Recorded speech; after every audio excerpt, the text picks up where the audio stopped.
نہیں آ سکتا. اسی طرح آدمی کا انسان بننا اس کے بیچ کے کچھ اسٹیشن ہیں.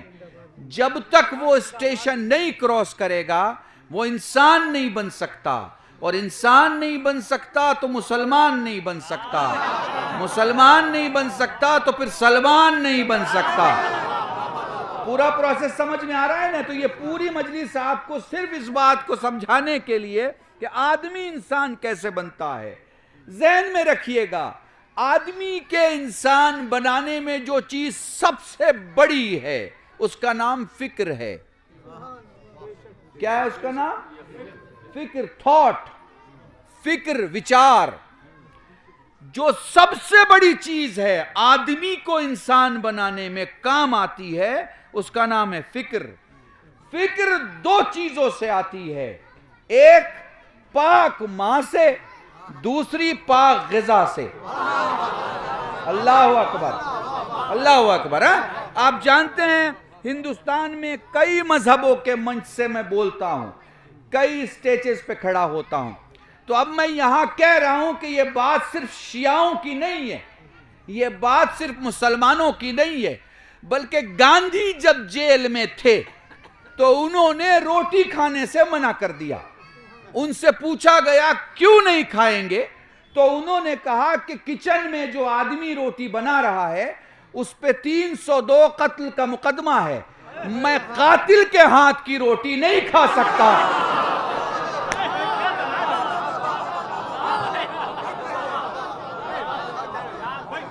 بات سمجھ میں آ رہی ہے آپ کے؟ میں قاتل کے ہاتھ کی روٹی نہیں کھا سکتا, اس لیے کہ جس کے ہاتھ کی روٹی کھائی جاتی ہے اثر اسی کا ہوتا ہے. پاک کی کھائی جائے تو پاک اثر ہوتا ہے, نجس کی کھائی جائے تو نجس اثر ہوتا ہے. لوگ کہتے ہیں جب شیعوں پہ نظر پڑتی ہے تو دل خوش ہو جاتا ہے. لوگ کہتے ہیں کہ مسلمانوں کی بھیڑ میں شیعہ الگ دکھتے ہیں, اس لیے کہ لوگ روٹیاں کھا کے جوان ہوتے ہیں, ہم تبرک کھا کے جوان ہوتے ہیں.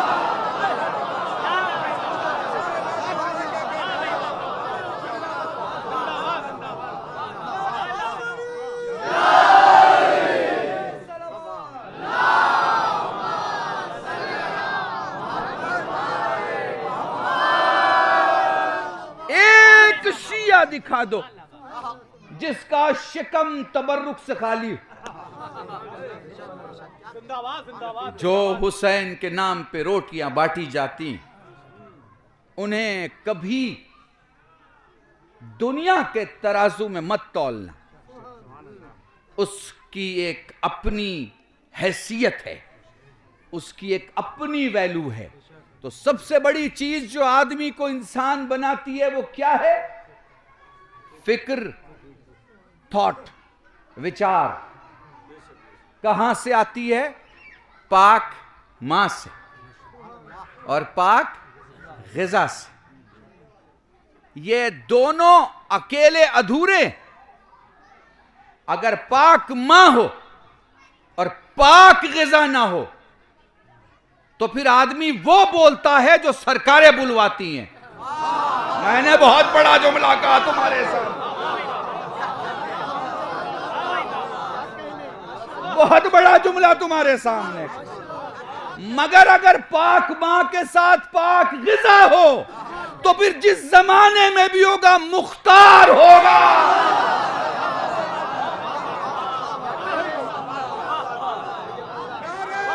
سلامت رہیں.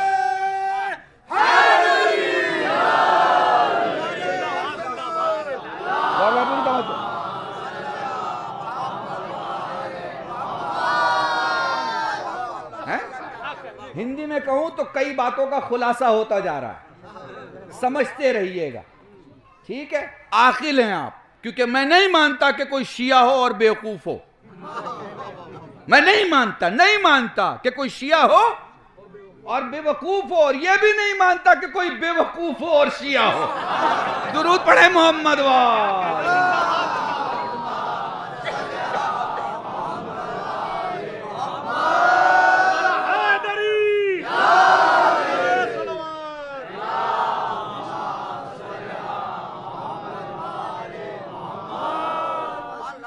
اب چونکہ میرا مجلسی مجمع ہے، مودت کے اس نورانی میدان میں آپ بیٹھے ہیں جہاں پر میں لفظ بعد میں بولوں گا، مطلب آپ کو پہلے سمجھ میں آ جائے گا، تو محسوس کیجئے گا ایک باپ ہے جس کا نام علی ہے اور ایک بیٹا ہے جس کا نام حسین ہے. ان دونوں کی سچویشن کو سمجھئے گا. شکم پاک نہ ہو تو بیٹا سمجھ میں نہیں آئے گا، خون پاک نہ ہو تو باپ سمجھ میں نہیں آئے گا. محسوس کر رہے ہیں آپ؟ یہ دونوں چیزیں میں نے ایک جگہ لا کے ملائی آپ کے سامنے. اب ذرا آگے چلتے ہیں. فکر جب آتی ہے تو پھر ایک شے پیدا ہوتی ہے جس کا نام ہے طلب. کیا نام ہے؟ طلب. بہت عجیب چیز ہے یہ طلب. یہ جسے ہو جائے یہ سمجھ لیجئے کہ اسے فکر ضرور ہے. فکر ہوگی تو ہی طلب آئے گی، فکر نہیں ہوگی تو طلب نہیں آ سکتی. پہلے فکر ہے پھر طلب ہے، اور جب طلب آ جائے گی تو پھر تیسری چیز انسان بننے کے سفر میں آتی ہے، اس کا نام ہے تلاش.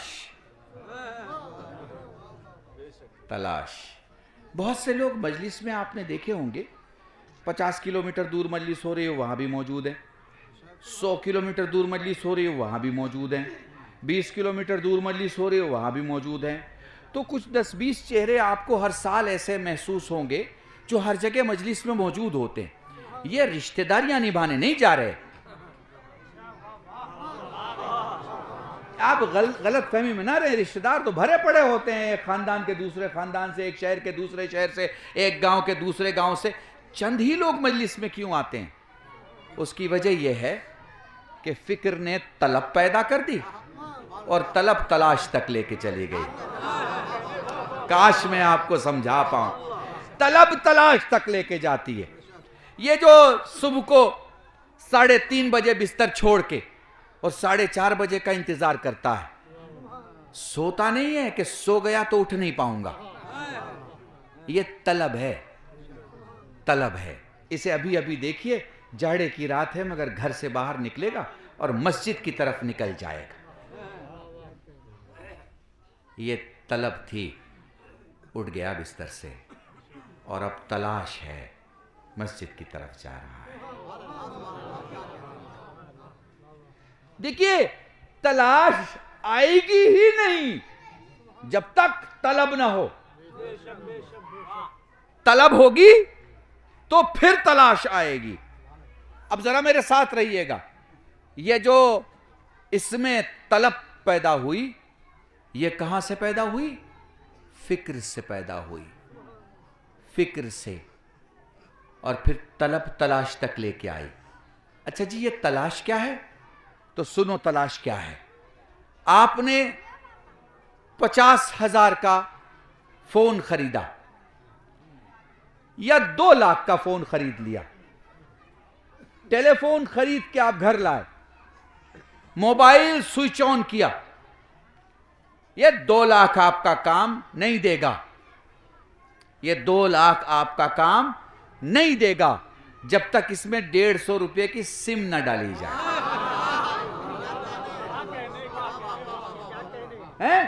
اب جملہ سننا، بالکل عام ذہن کے مطابق مثال دے رہا ہوں. 2 لاکھ کا موبائل کھولتے ہی 150 کے سم نے کیا کرنا شروع کیا؟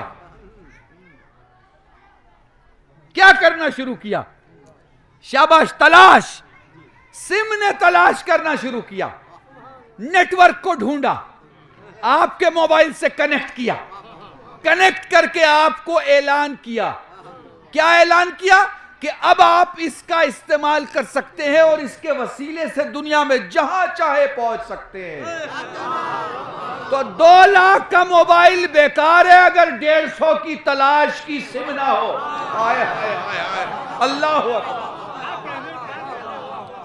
سمجھ رہے ہیں نا؟ موبائل کسی کام کا نہیں ہے اگر اس میں تلاش کرنے کی طاقت نہیں ہے. آپ نے سم ڈالا, موبائل نے تلاش کرنا شروع کیا. اب ایئرٹیل کا ہے تو ووڈا فون نہیں ڈھونڈے گا, اور ووڈا فون کا ہے تو ایئرٹیل نہیں ڈھونڈے گا. پتہ نہیں میں کیا سمجھانا چاہ رہا ہوں اور میرا مجمع سمجھ پا رہا ہے یا نہیں سمجھ پا رہا ہے. ہمارے یہاں 1400 برس سے ذکر ہو رہے ہیں مگر ہم ہمیشہ اہل بیت کا کرتے ہیں اور کسی کا نہیں کرتے. 1400 سال سے ہم ذکر کرتے ہیں, اہل بیت کا کرتے ہیں اور کسی کا نہیں کرتے, کیونکہ ہم جن کے ہیں ان کا کرتے ہیں.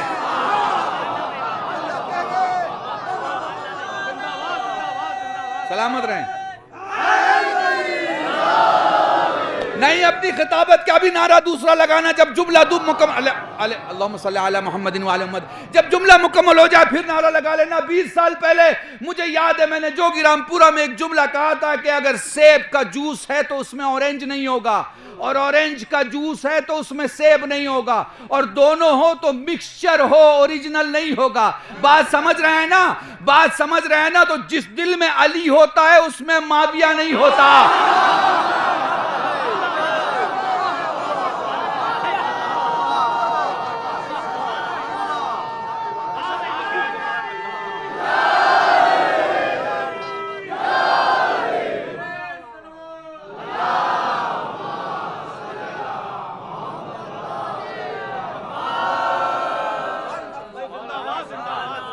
مولا سلامت رکھے آپ کی سماعت ہو, نسلوں کو, آپ کی عزتوں کو, آپ کے گھروں کو, آپ کی اولادوں کو مولا آباد رکھے, شاد رکھے, سلامت رکھے. تو ذہن میں ہے بات, فکر ہوگی تو طلب ہوگی, طلب ہوگی تو تلاش ہوگی. اللہ نے اپنی تلاش ہر انسان کے اندر فکس کر دی ہے. بائی ڈیفالٹ انسان ایک سرچ انجن ہے. کسے ڈھونڈتا ہے؟ خدا کو ڈھونڈتا ہے. کسے ڈھونڈ رہا ہے؟ خدا کو. خدا کو ڈھونڈ رہا ہے. اور سب خدا کی بات کرتے ہیں, سب خدا کی بات کرتے ہیں, مگر سب میں اور رسول اور اہل بیت رسول کے بیان کرنے میں بس فرق ہے. بس بیان کرنے میں فرق ہے. اس تھوڑی سی چیز کو سمجھ لینا. تھوڑی سی ہندی استعمال کروں تو گاڑھے شبدوں کا استعمال کر رہا ہوں, مگر اگر محسوس کر لوگے تو یاد رکھو گے مجھے سال بھر کہ قلب رشید یہ جملہ بول کے گئے. دیکھو سارے نبیوں نے کہا خدا ہے, سارے نبیوں نے کہا خدا ہے. رسول اور اہل بیت رسول نے اسپیکنگ کے, بولنے کے اس طریقے کو بدل دیا. سب نے کہا خدا ہے, انہوں نے کہا کوئی خدا نہیں ہے سوائے اللہ. دنیا میں سب نے بتایا تولا کیا ہے, اہل بیت نے بتایا تبرہ کیا ہے. درود پڑھیں محمد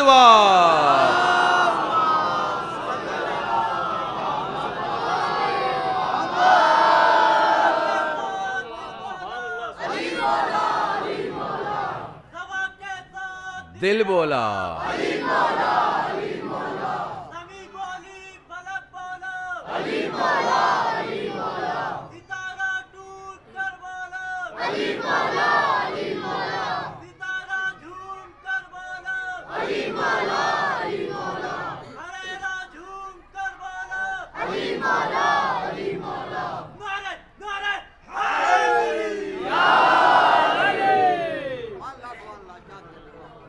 ان نعروں کی حفاظت کرنا.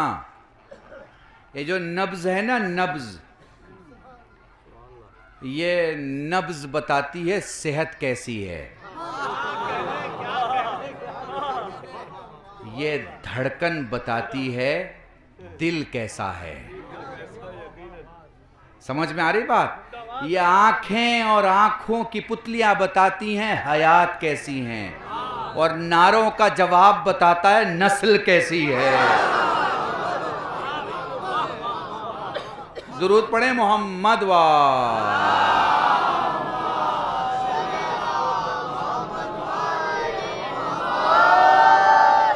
اب جب تلاش سے آگے بڑھو گے تو ایک شے تمہارے سامنے آئے گی جس کا نام ہے معرفت. یہ آدمی سے انسان بننے کا سفر ہے، سلمان بننے کا سفر نہیں پیش کر رہا ہوں. پہلے انسان بنیے، انسان ہیں تو پھر آگے بڑھ سکتے ہیں. انسان ہی نہیں تو آگے خاک بڑھیں گے. تو تلاش کے بعد جو شے آتی ہے اس کا نام کیا ہے؟ معرفت. معرفت. معرفت کے بعد ایک چیز آتی ہے جس کا نام ہے محبت. محبت جہاں دم توڑ دے اس شہر کو عشق کا شہر کہتے ہیں. عشق جسے اپنا امام کہے اسے حسین کہتے ہیں.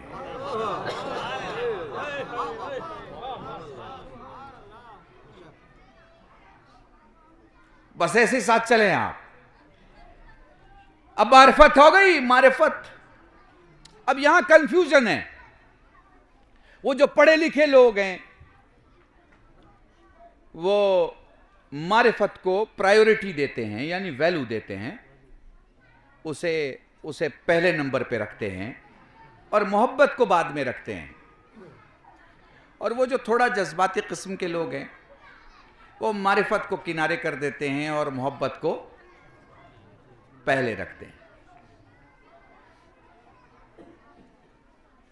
ایک جوان ہے، محبت ہو گئی اسے.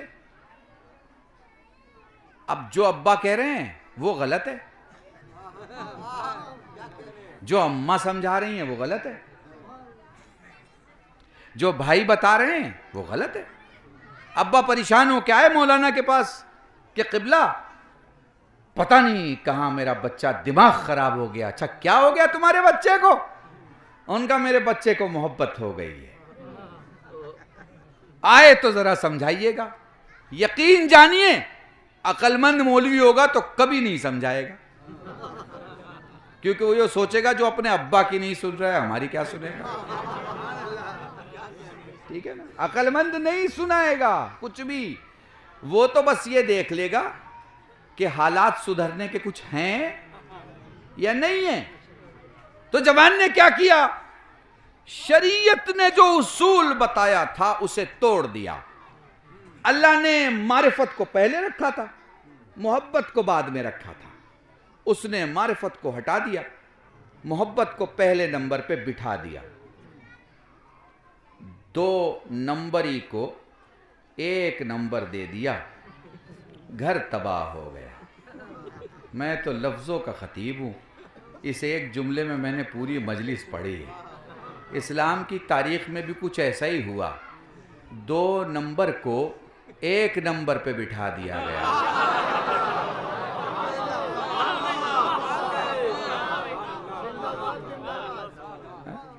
محسوس کرتے چلے جائیے.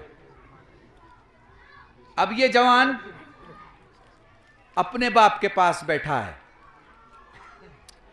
باپ گفتگو کرتا ہے، بیٹا تیری سمجھ میں نہیں آئے گا. اس نے کہا ابا کچھ غلط فہمی آپ کے ساتھ ہے، آپ اپنے آپ کو ذرا ٹھیک کیجئے. اب میں کیا کہوں، آپ میرے باپ ہیں، لیکن بات یہ ہے کہ میں بھی دنیا دیکھ رہا ہوں. باپ نے کہا بیٹا بات اگر دنیا دیکھنے کی ہے تو تم سے زیادہ دنیا تو میں نے دیکھ رکھی، پر میں جو تم کو بتا رہا ہوں وہ صحیح. اچھا تم نے کیا دیکھا؟ اب بچہ کہتا ہے بابا دنیا کا سب سے حسین ساتھی، دنیا کا سب سے سچا دوست، دنیا کا سب سے زیادہ ساتھ نبھانے والا، دنیا کا سب سے بہترین رشتہ، دنیا کا سب سے بہترین سپورٹ، دنیا کا سب سے بہترین ساتھی، میں نے سب کچھ اپنی محبت میں پایا. یہ بیٹے نے باپ کو بتا دیا. 1 سال کے اندر معرفت ہو گئی. اب پھر سر جھکائے ابا کے پاس کھڑے ہیں. ابا وہ جو میں کہہ رہا تھا وہ سب جھوٹ نکلا، وہ جو میں سوچ رہا تھا سب فریب نکلا. ہیں